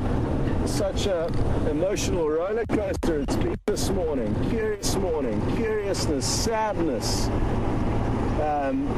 It's just been an emotional, like you say, roller coaster with thoughts and feelings being torn all over the show. And I can assure you, especially if you are joining for the first time, it's very, very infrequent that we have a sighting that is so moving and so disturbing, if you could put it that way, in terms of the visuals we were seeing, in terms of the state of that poor wounded hyena. And in the year that I've been here, this is by very, very far, the most hardcore sighting I've had to deal with. So it's not a regular occurrence, but it is a good reminder that we are not in a zoo. This is raw, this is real. What you see is what you get, and we cannot plan what we are going to show you and when we are going to show it to you. And that is the beauty of being on the live safari. It can take you by surprise, I guess, all of us by surprise, this morning's events. But that's what makes it so real. And even though it can be hard, we must remember that we are privileged to be able to witness these things unfolding in real time with no editing and nothing contrived or made up. What you see is what you get, and it is real, with no interference from us as humans. And that is very, very fortunate. Even when you're looking at things that are difficult to stomach, we are still lucky to be witnessing them. Now, the test of time. We are arriving at the den, or Philemon's cut line. Will anybody be here?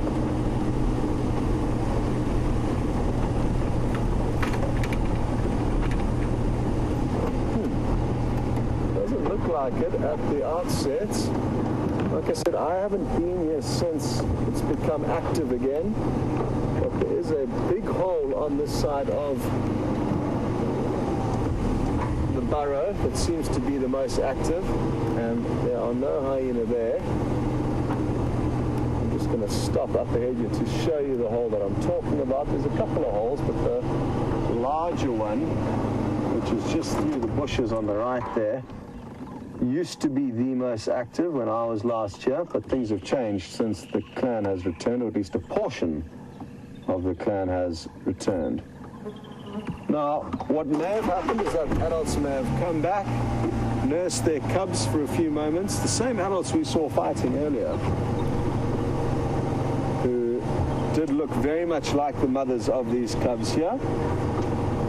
They may have come back, nursed the cubs, and then moved off to lick their wounds from last night, or maybe they've decided to go and lick their wounds first and deal with the cubs later.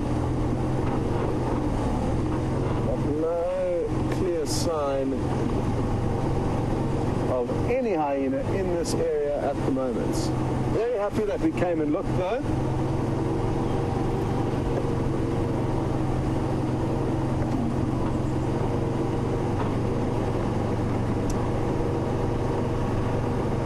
This den did used to be active when I was last here. What was interesting was this tree that's fallen down used to be vertical. So this is there's a new look to this piece of real estate with the fallen down tree. And I think it just capsized with old age, or it could have been pushed over by an elephant. It does look like an elephant has actually fed on it. So we'll show you now, there's a few branches, terminal branches that look to have been broken. There we go, you can see their red edges. So maybe an Ellie was the culprit who decided to capsize this tree in order to get to some of the sweet tasting canopy treats. Great stuff. Well, sadly no hyena here, but we are going to send you back to Stef, who's found another giant mammal for you.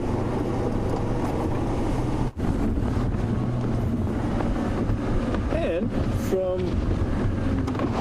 Scotty D showing you the marks of an elephant passage to us having finally found some of the elephants that we've been searching for.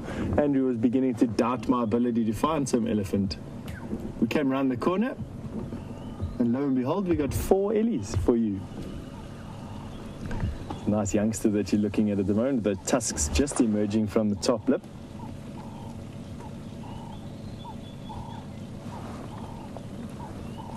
Following his mom around, and looks like we've got another 2 more youngsters up there. I can't see any other elephant, although judging from the signs that we had here, to be honest, there should be more elephant around. And to try and do is try and get around. That Ellie looks like he's gonna, I don't know what's happening over there.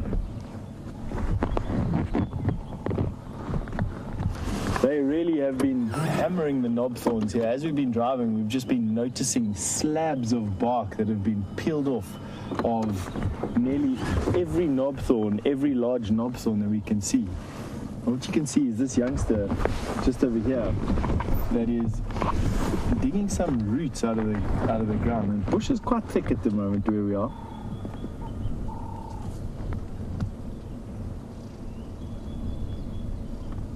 Using a foot to dig out the roots. Here comes another one charging through the bush here to come and see what he's got. And bullying his root away from him.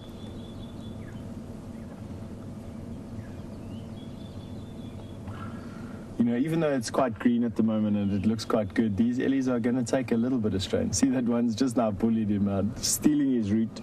Quite know how he's getting it on. He might go down onto his face to use his tusk.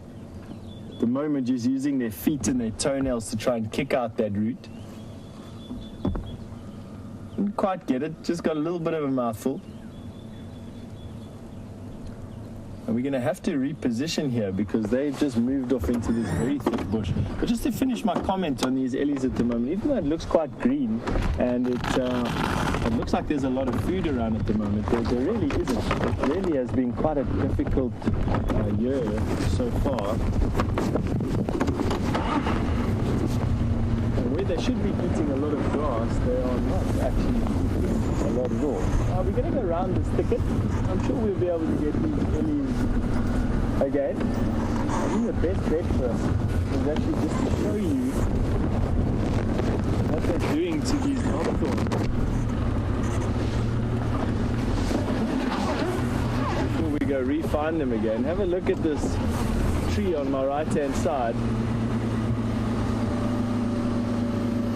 That is being ring-barked by some elephant. You can see those tusk marks on the wood themselves, and then the bark was finished off by a tusk, and then what happened was they wrapped their trunk around the bark and just basically peeled it off. All the way right to the tippy top, almost, of the tree. That's a good, I would say, 6 feet, 12 feet, 18 feet, about 20 feet off of the ground, 25 feet off of the ground. And then would have just basically popped it into their mouths and eaten it. And the reason for that is that the tree stores a lot of its nutrients in their bark and in their roots. And the elephants know that. And this time of the year, without being able to access that nutrients from the top of the tree, they would have to peel the bark off to get what they need. Now, I think let's try and go in here, Andrew. What do you think? I think it's going to be a bit... It's actually going to be a bit hair-raising. I think we can actually access this from around the corner. I'm just going to go around the corner quickly and see if we can't get to the other side of this thicket and then come in from the bottom. Because to crash through here, I think is going to prove to be a difficult thing. And I'm getting glimpses of grey shadows through the bush. Yeah, more than the 4 elephant that we saw there. I think we are going to be in luck. I think it's a fairly large herd. You can actually see the road in front of us is littered with branches that have been broken off. I just want to say that those 4 ellies that we saw were probably the tail end of a herd. So if we go around the corner over here, if we are not going to be a bit luckier.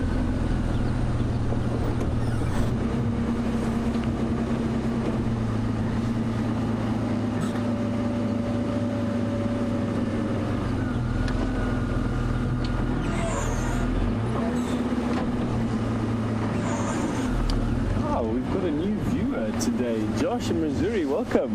And I'm glad that you've joined the show and that you have had such an exciting morning. It's been an epic morning in actual fact. So what have we seen this morning was your question. How many different species of animals have I seen? We started off this morning with impala and zebra, and then we moved on to an eagle. I have then seen some buffalo, and I saw a great dacre, and I saw a waterbuck, and now I'm with some elephant. So I hope that answers the question. Pretty typical morning. You can expect to see 3 or 4 or 5 different species of antelope.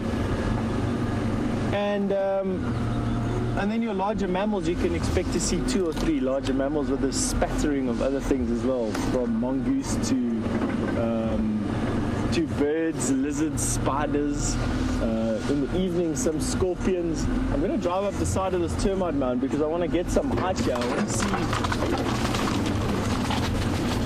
where these ellies are. I know it's going to be a bit sickening while Andrew tries and finds a level, but I've now driven up the side of the termite mound. I would do the same if I was on foot. This will give you a nice view of why we seem to have lost these elephants. Have a look at this thicket of trees around us. Basically impenetrable for even these mighty cars. And I'm just using my ears at the moment to see if I can find where these elephants have been going.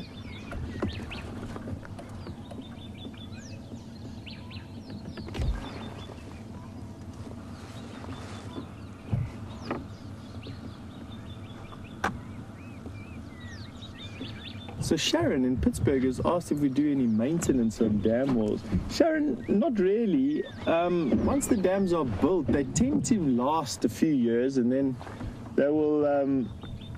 they'll either break down. What usually breaks them is a very large storm,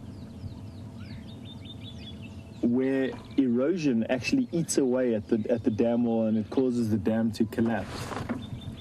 We don't really get dam walls or anything here damaged by elephant. Not that I've seen, at least, anyway. I'm hearing some elephant off to our right-hand side. Into this thick bush.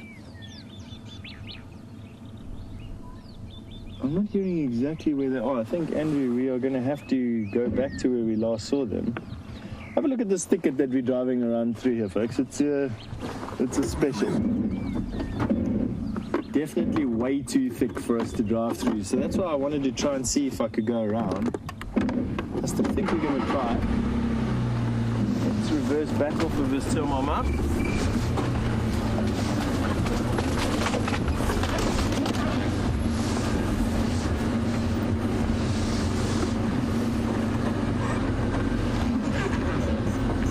And with us busy listening for these elephants, Diane has asked, where do elephants trumpet from? Does the sound of the trumpet come from the trunk, or does the sound of the trumpet come from their mouth? And the sound of the trumpet comes from their trunk, because elephants' mouths are not attached to their trachea. So their mouth goes to their esophagus and their tummy, and their trunk goes to their trachea and their lungs. And they have a chamber that sits just above their, or just under their forehead in actual fact, where they can make a wide variety of different noises, elephants can. And one of the ones that we can hear is the elephant trumpet, which when it's directed at something else is astonishing. When it's directed at you or me is terrifying. And they make that noise by squeezing air straight out of their lungs, straight into this chamber, and then compressing the muscles there, which obviously force the air to come out in that massive squeal that they make. But elephants have got a very wide range of noises that they make. Everything from screams and trumpets all the way through to infrasonic rumbles that we can't even hear. Way too low for us to hear. Incredible variety of noises. Now I couldn't see anything from that termite mound. We're now going to the other side of this thicket and seeing if we can access this thicket from another area.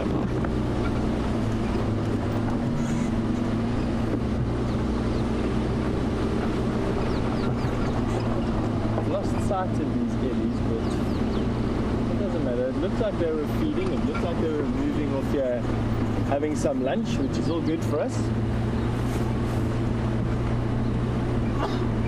Bless you.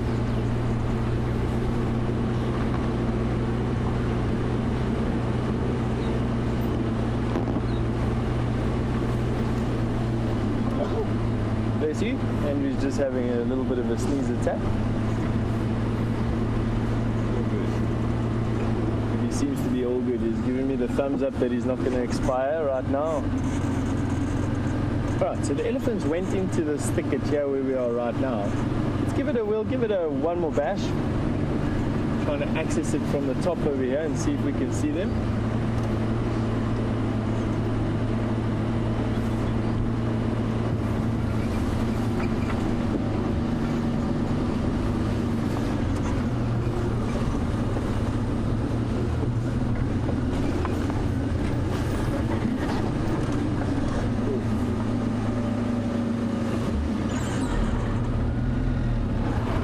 Ourselves a puncher, Mr. Andrew.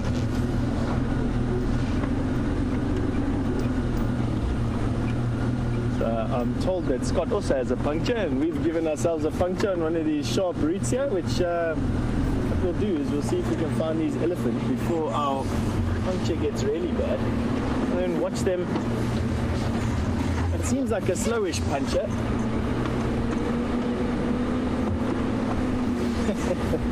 This time of year.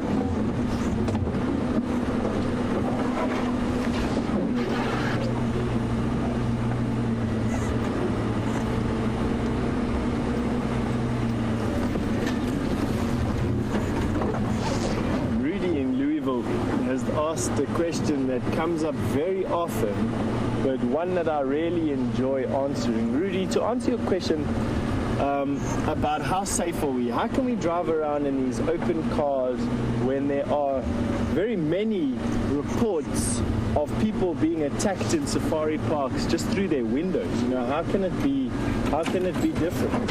And really the easy answer is to say that animals in captivity absolutely don't behave the same as animals in an open environment like we have right here. where we are right now is not a safari park. We've got 3.5 million hectare, which is close to 10 million acres worth of bush here, and animals have never ever been habituated to people in this place. This has been a wilderness area forever. It's not been a place where animals have been taken out and then put back in again. And in particular, even though this area is fenced, it is fenced on such a large scale that animals sometimes live their whole lives without seeing a single fence or even seeing people for that matter. And so as soon as animals realize that we're not out here to harm them, we don't hunt from vehicles here, we don't chase animals around from vehicles. I've got a very long distance view of these elephants. Let me show you through the trees there. Can you see them, Andrew?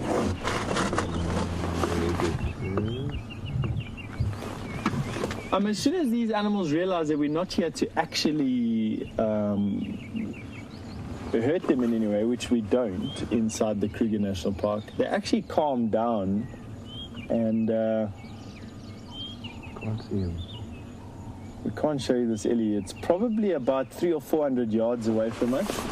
I just got the tail in and an ear flap. And let me see if I can direct Andrew through. Go, carry on going right, Andrew.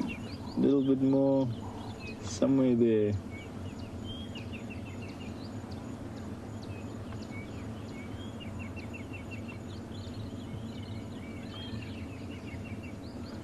We've got another question through from Josh in Missouri, and I'll answer your question now, Josh. I just want to finish my previous answer as to why we don't get attacked by animals here. When you do find animals attacking people in safari parks, animals in safari parks, so it's an unnatural environment. They're fed from vehicles, they have artificial food given to them via their caretakers. They definitely don't have freedom of movement. Quite often you have a large number of cats in a very small area, and what that does is it creates an unnatural environment.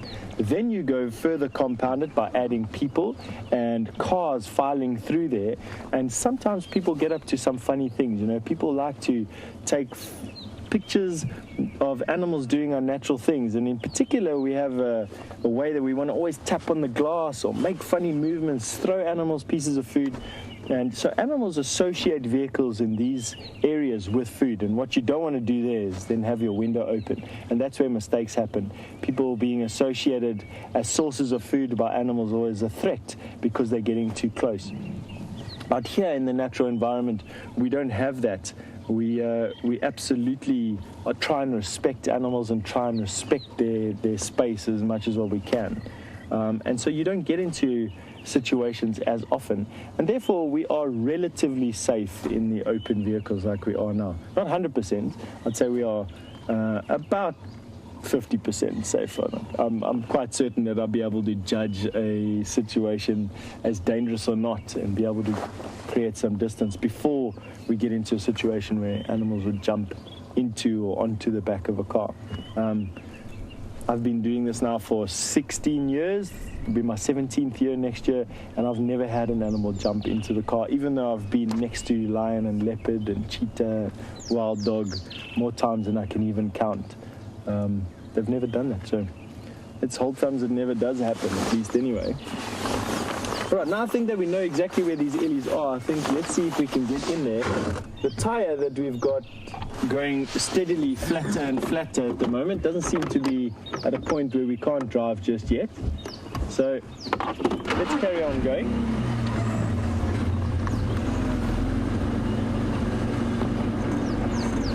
And then, Josh, to come back to your question, what's the biggest elephant that I've ever seen? Josh, the Kruger National Park is well known for having some of the biggest elephants in the world.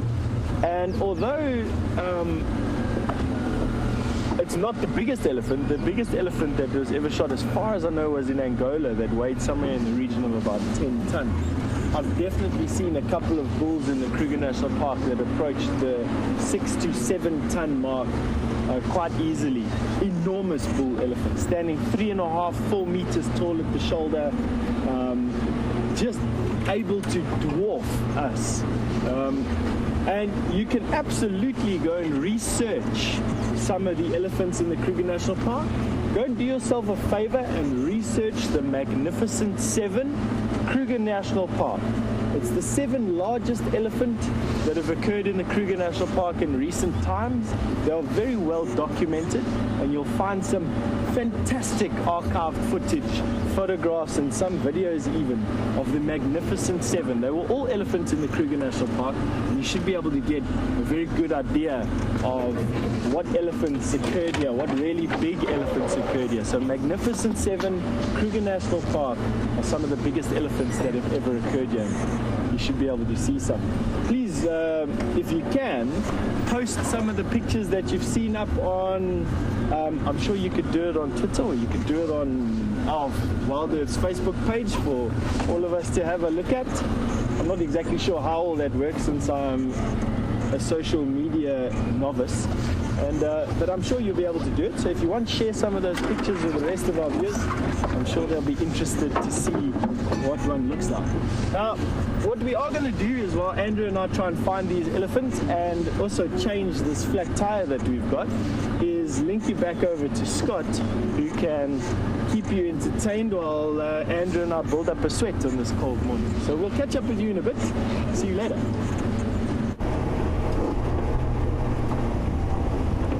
Well, happy that we managed to change our punctured tire whilst you're enjoying some time with Stef. And I wonder if this is a slow puncture or one that is going to have to be fixed before they return to camp. Either way, nice cool weather for changing tires. Not so enjoyable in the heat of the day, if it is bright and sunny as it normally is, or at least it has been most often this summer. Very hot days, but thankfully some cool weather, and not only cool but a little bit of moisture, not nearly enough, but I guess in the dire situation that we are in here regarding water, any little extra amount will help. Doesn't seem to have been any leopard tracks or lion tracks found on Djuma this morning as far as the radio waves go. Sounds like Aubrey's been further north, and Aubrey's one of the guides here at Djuma, and he has been searching for some lion further north of where we can go. Other than that, fairly quiet on the radios. Most people actually also only got mobile at around 6:30 or 7, so it's been a slow morning on safari for those out in these areas.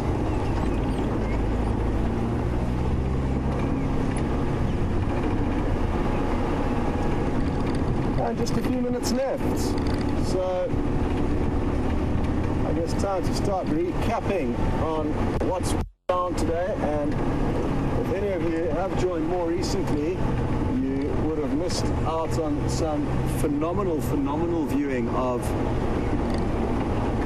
these hyenas having a fight with one another.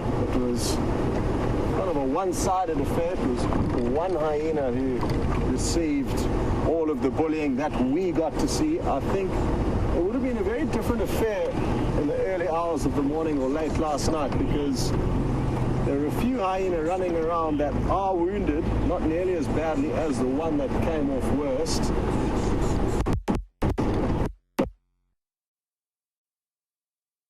Never seen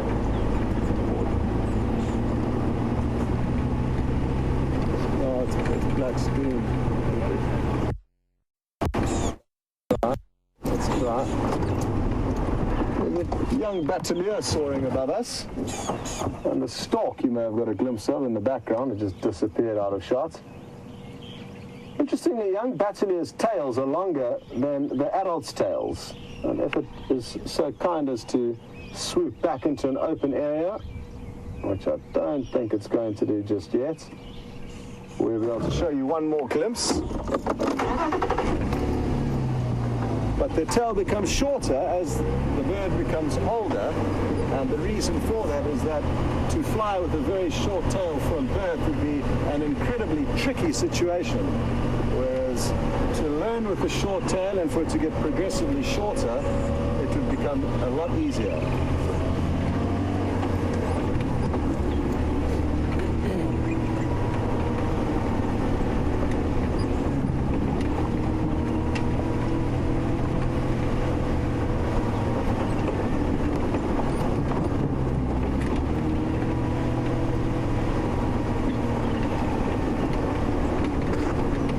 To Michael, who's wondering if we know where there are any eagles' nests and when are their mating seasons. It will vary slightly depending on the bird, but a lot of the birds of prey will nest at this time of the year during the summer bounty.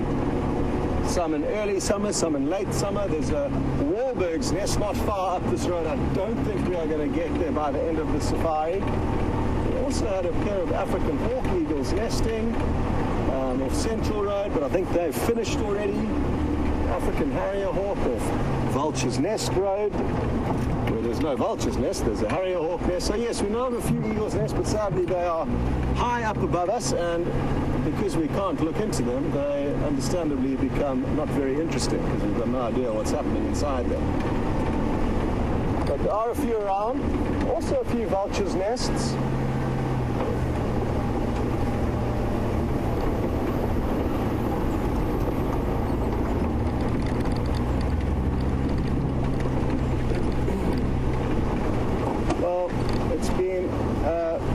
Surprise safari and a unique safari where we captured some incredible footage of some very hard moments to watch, and let's all just hope that the wounded hyena does manage to have a miraculous recovery, or at least a swift ending to its career, either or, but it is in a tricky situation, and we will do our best to follow its progress, but it will be incredibly difficult to keep tabs on it. We will do our best though, and I'm not too sure who's going to be out this afternoon, but there will be some of us heading out on a safari, and we look forward for you to all join, spread the word, and well done to everyone involved. See you next time.